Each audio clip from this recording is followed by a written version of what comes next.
السلام علیکم ورحمۃ اللہ۔ اسلامی عقیدہ سوالن جواباً، ایمان کسے کہتے ہیں؟ جواب: زبان سے اقرار، دل سے یقین اور اعضاء سے عمل کرنے کو ایمان کہتے ہیں۔ سوال نمبر 2، مسلمان بننے کے لیے کیا پڑھنا پڑتا ہے؟ جواب: کلمہ شہادت، اشہد ان لا الہ الا اللہ وحدہ لا شریک لہ واشہد ان محمدً عبدہ ورسولہ۔ سوال نمبر 3، ہمیں اللہ کی پہچان کیسے حاصل ہوتی ہے؟ جواب: اللہ کی پیدا کردہ کائنات پر غور و فکر کر کے سورج، چاند، ستارے، پہاڑ، آسمان اور زمین کو دیکھتے ہوئے، اللہ کی نشانیوں کو دیکھتے ہوئے ہمیں اللہ تبارک و تعالیٰ کی پہچان حاصل ہوتی ہے۔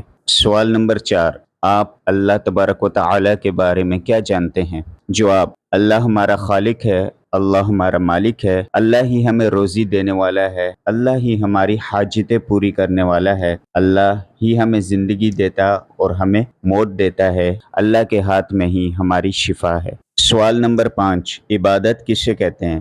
جواب: اللہ کی رضا اور خوشنودی کو حاصل کرنے کے لیے نبی صلی اللہ علیہ وسلم کے بتائے ہوئے طریقے کے مطابق عمل کرنے کو عبادت کہتے ہیں۔